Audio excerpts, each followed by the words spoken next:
So my kids and I have this thing that we like to do where we go on Disney Plus, like if we're trying to find something to watch, and instead of finding something to watch, we just watch trailers forever. It doesn't matter if they're trailers for shows and movies that we've already seen or ones that are upcoming. Our favorites are the ones that like really pique our interest, and we will legitimately watch them over and over and over again. And it got me thinking, students look at the way we open lessons and units the same way that my kids and I look at trailers. The gateway activity is basically the trailer for what's to come in the classroom. And if it falls flat, that's the one that we're not going to finish, right? Like we're not going to finish watching that trailer. I have already lost most of our students before we even start. Which is why we care so much about it. And so one of our very favorite strategies that we want to share with you right now is a gateway activity using picture books. Picture books are the perfect little intro to big concepts and themes. They're engaging in a way that's unexpected. Here's a fun fact. We have a whole lesson ready made for you and absolutely free to download that uses the book Cloudy with a Chance of Meatballs. And we use it to introduce the genre of dystopia and all of the big ideas within it. So if you've ever been in the market for tricking and deceiving your students with something that's really engaging and fun, this is the lesson for you.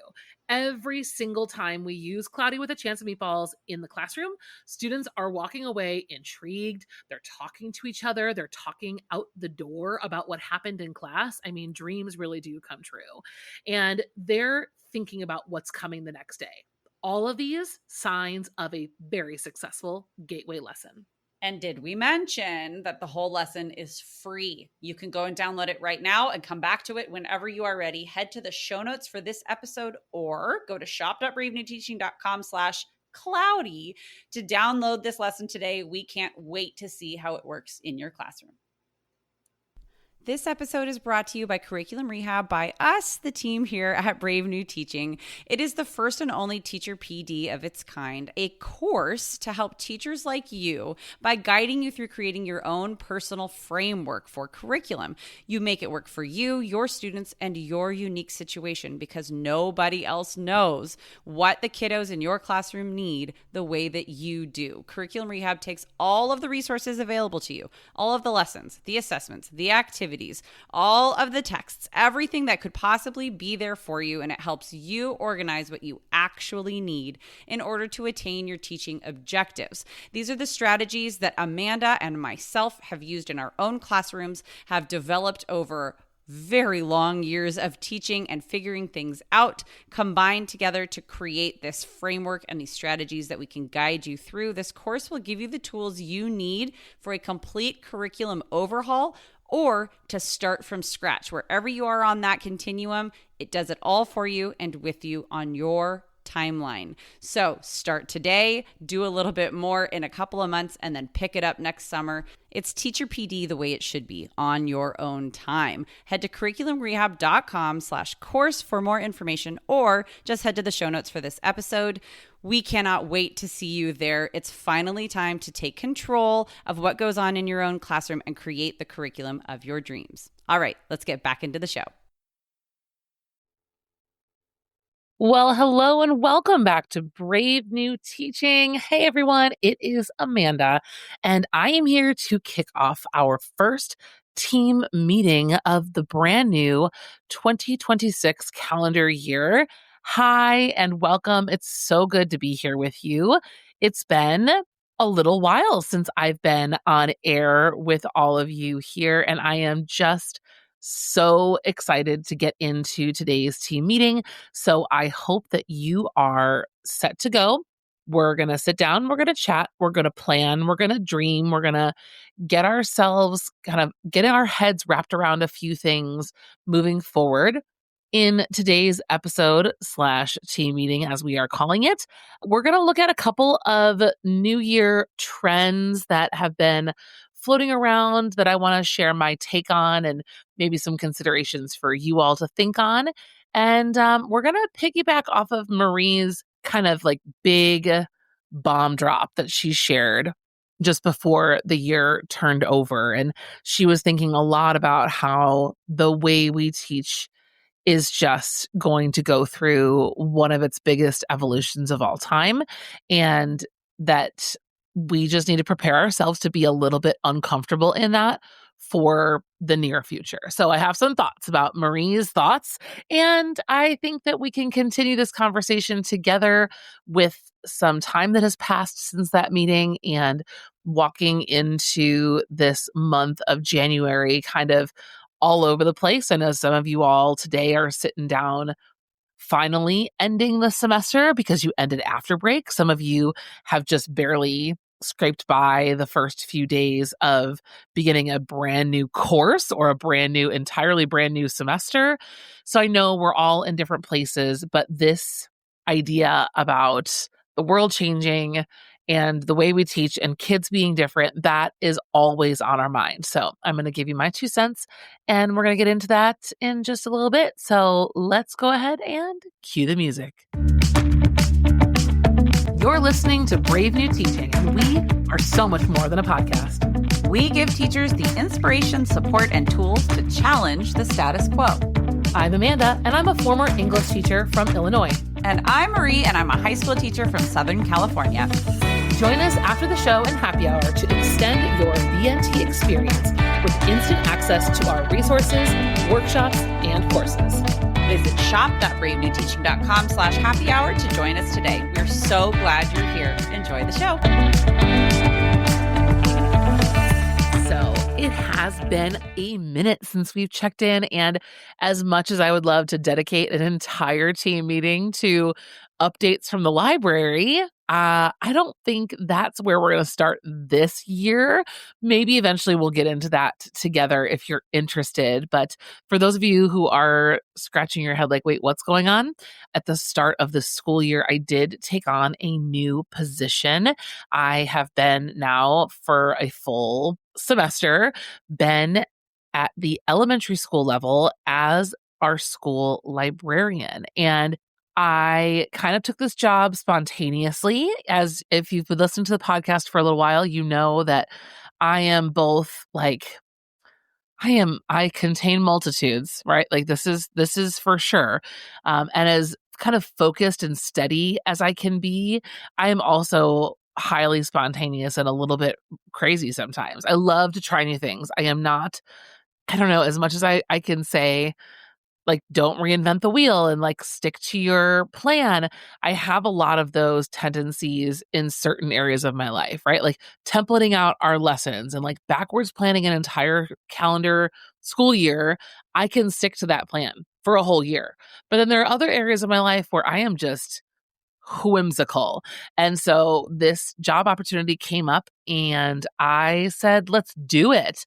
I am working at my kids' school. So that was part of the impulse, was I really wanted to get a better feel for how things work down at elementary school, because I'm telling you right now, it's been very difficult parenting my kids through this age and really trying to navigate and understand how it all works, what the kids are learning, how involved to be, how uninvolved to be, and really how to best support my kiddos, my son in particular. And so, in both an effort to expand my professional expertise and also to infiltrate the building so that I better understood what was going on in the building, I took this job, and it's been a ride, to say the very least. But I can tell you for a fact that librarianship is definitely all it's cracked up to be, in the sense that being in the library and around books, and we're entirely responsible for book talking and getting kids excited about reading, that is the best, most glorious part of the job. Love it. There are lots of things I don't like, and that's mostly in like just the way that the job is designed from an HR perspective and like the way the district has put together the position. But yes, if you are ever thinking about looking into a temporary pause from the classroom or from leaving the classroom and trying something new, if you love to read and you love being an English teacher, moving into librarianship is definitely, I think, a great next move to consider and something really fun. In my personal like journey right now, I do not have a master's in this area. I do not have a degree in library sciences. I am in this position a paraprofessional. So I am on the hourly pay schedule where I am in it now as a paraprofessional. And so like being in education in that realm has also been so eye-opening and helpful and amazing to just witness education working from a paraprofessional's eyes has been really, really enlightening. So all that is to say is maybe we'll dig in more to the job a little bit later. I have so many thoughts about the role of the library and the librarian at all levels, elementary through high school, and how we are not using our librarians the right way or enough to support the work that we're doing in the classroom. So love to hear your thoughts. Jump in on Instagram or send us an email if you're really interested in me doing that sooner rather than later, because I have a lot of thoughts about that. But we're going to kick off today's team meeting looking at a couple of trends. It is the new year, and one trend that seems to always circulate this time of year, and I've seen it all over the place, is thinking about your year in terms of a single word. I have a lesson that I always do this time of year, and we will be doing it in the library actually this week, and figuring out what is my one word of the year was really on my mind more so this year than in other years. I don't know. Some years it's like really important to me, and other years I'm like, I'm not feeling it. So my word for this year, and hear me out, this might sound a little bit bougie or something, I'm not sure. But the word that keeps circulating in my mind as I've been journaling, we were traveling over the holidays, so I had a lot of time to kind of think on this. And my word for this year is curated. Okay. So curated is what I settled on as I was kind of digging through a lot of my reflections from last year and goals for the year ahead. I don't really do anything formal with this, right? Like I do force myself to actually like take pen to paper this time of year and write down things and go back through my camera roll and like kind of be intentional about, you know, thinking about where I've been and where I'm going. But I don't really set individual goals. I do like setting this word though. And so one of the things that kept coming up for me is that I really want to cut back on my impulse spending as much as possible. Hi, my name is ADHD. How are you doing? It's one of my ADHD traits that I've always struggled with is that impulse buying and kind of just the overspending. It's hard. It's really hard because I know that that next thing I'm buying is going to help fix all of my problems. I know that I just saw the cutest clear pots like for the stove, like they're clear or ribbed. Oh my gosh, they're so beautiful. And that would absolutely make my kitchen feel so much cozier, and I would want to do the dishes, obviously. Right. So you can hear how this is like a runaway train pretty often. And so as I'm thinking about that, like I just can't tell myself, stop overspending because, I'm turning 40 this year and it's, still happening. So telling myself that's not going to be the way to go. So as I'm thinking about this overspending, I'm thinking a lot about how I struggle with housekeeping. I mean, my house is a mess. It always has been. I feel like when I had a handle on things was when I was single and living alone, maybe with a roommate. But even when I shared space with a roommate, I think socially I get very distracted of like with that person hanging out and doing things. That the only time I think I was able to maintain a organized home was when I was literally alone, which I never am anymore, by the way. So between those things kind of all going on, right? The house that's kind of always a disaster, the overspending, or I'm adding clutter to my already messed situation. This idea of having a curated home, a curated space, a curated, right? Fill in the blank. I want that word to be in my head. I think I like that word better than intentional. Intentional feels like that's not the right one. It's curated, right? Like I am absolutely going to spend money on things, like ridiculous things. But the way that they're going to come through though is through the vibe check of what I'm trying to curate, right? Like I love fun, I love whimsy, I love color. I'm trying to get more in tune with what is my style. What do I really like? I feel like I've always been a follower. I've always been someone kind of wrapped up in everybody else's ideas. And I really don't think I've ever given myself the space to figure out what's really me. So all of that is an effort to be more curated. So the clear pots may or may not come in my cart. First, I have to figure out like what is that curated space? Like what is that space going to feel like and what I want it to be and what are the things that will actually serve that? And I will start with the things that I already have. But this also will help me get rid of a bunch of stuff that's already in my house and in my space, even in my business. Like Muddening Teaching is going to go through a bit of this as well. My store has been around now for over 12 years. And there's a lot of things that just don't pass the vibe check anymore. So my word for the year is curated, and I'm really curious what yours might be. And if you even subscribe to this whole idea of doing a one word check in for your year. But that's mine. And the activity I do with my kids is so fun. I will link it in the show notes for you. We make either a desktop wallpaper background with that one word and design it either on Google Slides or Canva. I also show them how to do like dimensions for their phone so that they can make their one word that 9 by 16 dimension so that they can save their one word as their phone screensaver or wallpaper or both. And it's really fun and super easy activity. And we're going to do a digital version of that in the library with my older kids. And then with the younger ones, we're going to do a more kind of like hands-on approach to that too. So really excited about that. And the other thing that's coming up trendy right now in the beginning of 2026 is everybody sharing their reading updates. Reading updates are trending. They're everywhere. People even on Facebook that I'm just friends with that are not, like from high school and socially, I love seeing them just throw up some books from their last year, what they loved, how much they read. It's such an interesting window into someone's life and soul. I love it. So here are my thoughts on reading goals and sharing numbers and things like that this time of year.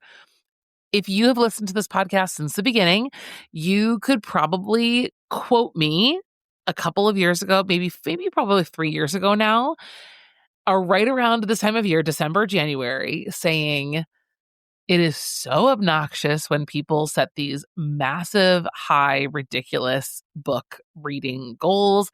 How could they even do that? Like, they're not even appreciating the books if you're reading them that fast.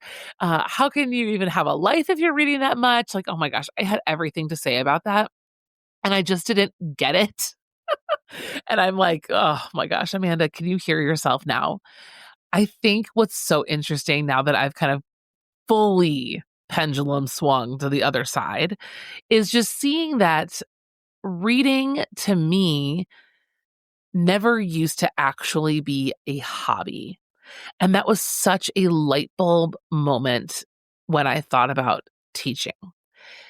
Even as a teacher of books, I had not created, developed, or understood reading as a hobby of something that I do for fun and that I love. Even like I just kept going through school, reading for school. Every time I tried to read for fun, I never finished. And I think that that's a me issue, right? Like, I don't think that that's everyone's story, but it definitely is something that was eye-opening to me, again, about being in education and how we approach reading is, have we really said it out loud to kids? Have we said it out loud to our students that, yes, there is reading that we do academically and we do it for X, Y, and Z reasons, but it's really important to me that you figure out how reading can be fun for you just for fun and how it can be a hobby for you too, and how a reading hobby supports your life in a way that's not like a weird thing for a teacher to say, right? Like, I want kids to understand that reading as a hobby is something that just fills you up and brings you clarity. It helps your mental health. Like, it's an exercise, just like going for a jog. And I don't know, it was just so interesting that now that I've kind of, like I said, been on the how could they bandwagon. And now I'm like, I read 85 books this year. And I did. I read 85 books this year. That's my reading update. And I have mixed feelings about having such a high reading goal. I think one of the benefits of setting these like enormous, like close to 100 numbers is I think it's kind of ridiculous. Like, yes, there are definitely books that I read that I can't remember. I mean, Broken Country is one of them. My friends in my book club were like, we want to read Broken Country. And I said, I read that. I loved it. I gave it a 4.5 out of 5 stars or something.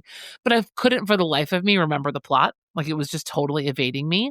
So that happens a lot, right? With these kind of huge reading goals. And that is something that I don't love that part. But here's what I do love about some lofty reading goals. A lofty reading goal for me pushes me out of my comfort zone. I hit a massive reading slump when I switched my job and I got a new job and I was behind. Come October, I was about 25 books away from hitting my goal, which is a lot of books to read in 2 months. And what I realized is that I had an opportunity to fit in a lot of children's lit and books that were really, really short. And I never before in my life had made space to really actively read a lot of titles designed for kids. Juvenile lit is not my favorite genre. It still isn't. But I did read a lot of books that I normally wouldn't have because of a lofty and arbitrary but crazy goal. So I do love like that it pushed me to do some things that I wouldn't have done otherwise. I also think that big number goals, in my experience, have encouraged me to try a lot of different genres. I do love fantasy. It's like absolutely wild. I can't even believe I'm saying that out loud again on this podcast. But man, catch me 3 years ago, not a chance. But I have fallen in love with a handful of really good series. And this year I read probably 6 or 7 books that were 30 hours long or more and could not get enough of them. Was I like panicking about my reading goal because I spent so much time on a single book? I mean, yeah, of course I was, but I was still going for some of these new genres and really having a lot of fun with it. So I'd love to know what your thoughts are on sharing reading updates and reading numbers and how you're reading these days. I am still about 95% audiobook, about, I don't know, 3% Kindle and about 2% paper books. I don't know that I've finished a single hardcover or paperback copy of a book in a while. I still love them. I love holding them. But I still find myself at the parenting age of having kids that when they do see me with a book, they realize, oh, we must find every possible way to interrupt mom right now. And she's not paying attention. So let's go crazy so that she can't finish her book. So that's something that we're working on right now. But yeah, okay, so let's finish up this team meeting. Let's wrap things up here and talk a little bit about what Marie said to us a couple of weeks ago. Marie brought up so many good stories, so many good thoughts about how writing in particular is what she had brought up, how writing is one of the biggest things that's going to have to change moving forward. How we teach writing, how we teach and think about writing in the age of AI, in the age of post-COVID, in the age of Gen Z students needing different things than our students have needed before. And what her conversation got me really thinking a lot about is something that we talk about all the time on this podcast, right? And Marie said the same thing. We're not changing anything. These are the things that we're already doing. But what I wanted to bring to the team meeting and leave you with something to think about is where we start our department conversations. We're at a team meeting right now. So I'm trying to think about what things you can actually talk to your team about when it comes to curriculum planning. One of the things that I have learned over the past 4 years of doing professional development and training and working on the school side of things, right? Like I left the classroom to be working in the logistical side, right? Like I was in kind of like the building, the working, the helping teachers string things together to work side of school. And I love it. And I would love to keep doing that as soon as I get out of this elementary school thing that I'm doing for the time being. And the biggest struggle I've noticed across every single school that I have been to, worked with, and teamed up with is that our vertical articulation, our horizontal articulation is generally a hot mess. We are struggling as just departments of professionals to find the time and space to talk about these things, right? Like it is the leadership, it is whether it's the principal or the department chair, every school's like hierarchies are set up differently. But every school that I've been at, it does not feel like everyone's even close to being on the same page. There are lots of teachers in certain departments who have had these conversations, who have them all the time, who listen to the podcast and are constantly wanting to like think through, right, what these next steps look like. And then there are lots of people who couldn't be bothered or aren't bothered and just kind of shrugging their shoulders and kind of go with the flow personality types. And I think that my biggest concern is, can we find the space to come together and say, hey, things are changing? And then what is the conversation that we have? So this is one of the things that I want you to think about. If I was your department chair, what I would want you to think about this kind of winter and spring, I would just like Marie said, I would want to have a department meeting in April and May, like starting in April and moving into May, so that we can have a summer that really is reflective about what next school year needs to be and how things need to start shifting. And so for me, what I would want people to start ruminating on, and I want you to start ruminating on, is this: what conversations must we have with students? I don't want us to think about skills. I don't want us to think about books. I want the top, right? If we're kind of envisioning this as like an upside down triangle, right? Like what is the biggest, most broad thing that we need to agree on? I think it is grade level by grade level, right? 6, 7, 8, 9, 10, 11, 12. What conversations must happen with ninth graders? What has to enter the room? Not what's going to generally come up when we read this book, maybe accidentally. What conversation absolutely must happen with ninth graders, with 10th graders, with 11th graders? What do we have to talk about? That top of triangle, top of funnel conversation, I think will really help us realign our priorities.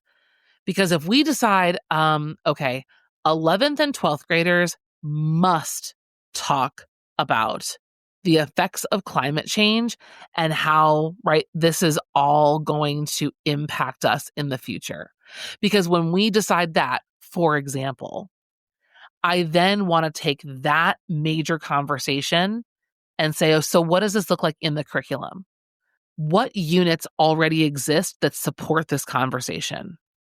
What units need to be created to support this conversation, right? I go, oh, should we be reading, right?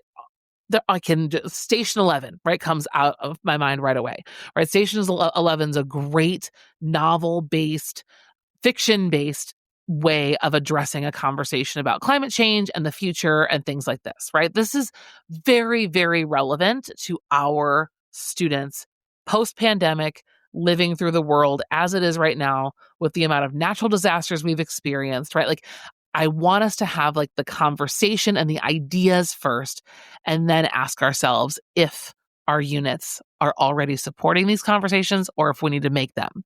And if we're going to make them, are we going to make them through fiction?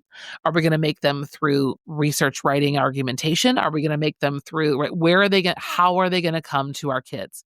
How often are we going to introduce this conversation at a younger level and then revisit it at an older level? But I want to talk about the conversation first. We are still so wrapped up in book titles and even skills that we are missing ideas and what we want kids to think about. And we're kind of putting that on the back end as a result. I want it to be the first thing on our minds. So I'm going to leave you with that to think about. What conversations must we have with our students at each of these grade levels? If you've got some thoughts and ideas, I would love for you to share them with me on Instagram. I'd love for you to send us an email and let's talk about this some more. In the meantime, you can catch us over at Brave New Teaching on Instagram, and we will talk to you all next week. Have a wonderful, wonderful week at school. Bye-bye. Thanks again for listening to Brave New Teaching. We'd love to keep the conversation going over on Instagram. And while you're there, check out the links in our bio for the most up-to-date events going on in Happy Hour and the Brave New Teaching community. Thanks for being here and have a great week at school.